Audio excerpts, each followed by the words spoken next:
this video, we're going to set up a minimally viable validation using the ember-changeset-validations library. It will assume that you've already set up ember-changeset, but not necessarily that you've done the advanced stuff that we've covered in the last two videos, just the introductory stuff that we did in the first video on ember-changeset. First thing we'll do is we'll install ember-changeset-validations. Next thing we'll do is create a validations file. So we'll create the validations folder and put a monster validation file in there. First thing we'll do is import some validators from the add-on. We'll import validate presence and validate number. Then we'll export a hash of validators. So first we'll define a validator for the name property, and we're going to validate that it's present. Then we're going to want to add it as a second argument to the changeset helper. So we would want to add something like monster validations, but it's currently not available on the controller. The good news is we can make it available pretty easily. So first we import it, and then we include it as a property. This will make it available to use in the changeset helper here in the template. Now we want to use those validations to get it so when we break the validation, we show an error. So to do that, we'll need to use the errors object on ember-changeset. So it'll return an array of errors that we can loop through. So we'll start off by creating a list and then looping through each error set in the errors.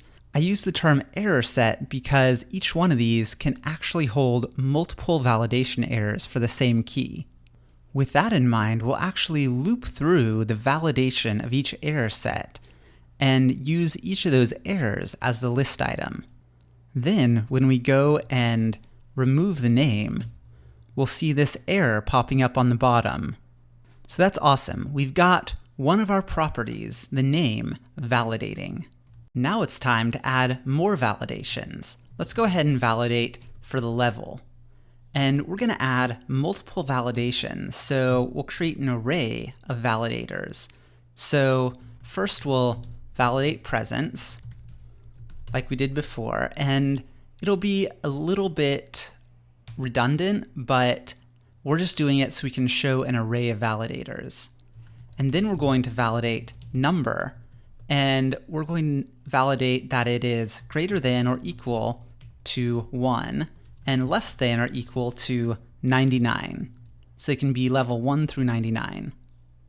Now we can see that changing the level, it generates validation errors as well. And because we looped through the errors in the dot validation, as you can see here, then we're getting both of these on a separate line, which is really, really useful. And of course, if we remove this, then the name will come up as well. And if we add a level that is outside of one validation but not the other, then only the one it breaks will show up. Here's another interesting property of validators to be aware of. So we can add another option to validate number, that it has to be an integer. And then when we go and change this, we'll see that when we change it to a non-integer, it removes this error. So it's only showing one error from that validator at a time.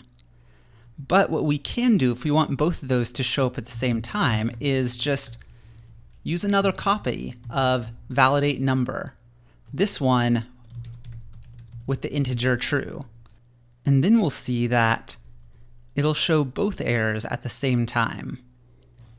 The user can now see their errors, and that's awesome, but there's still a problem. So if we change a couple other things and hit save, then the validator is going to fail and nothing will get saved. And we just lost all of our other work. That's no good. Here's how we're going to fix this. So we're going to start by calling validate on the change set, and that will return a promise. And once the promise has returned, then we'll be able to call isValid on our change set. And then if it is valid, then we can do what we were already doing before, which is saving the change set and then transitioning to the show route. If it's not valid, then we'll get up an alert that says, fix errors before saving. So let's try this. I'm going to try hitting save, and yep, it tells us to fix errors before saving. Then we'll fix the errors, and now we can save. I'd call this a big success. This is the end of this episode. We have our minimally viable validation set up. But it would be even cooler if we could have these validations in line so that you could see them next to the thing that you're working on. And in the next video, we're going to show how to do that.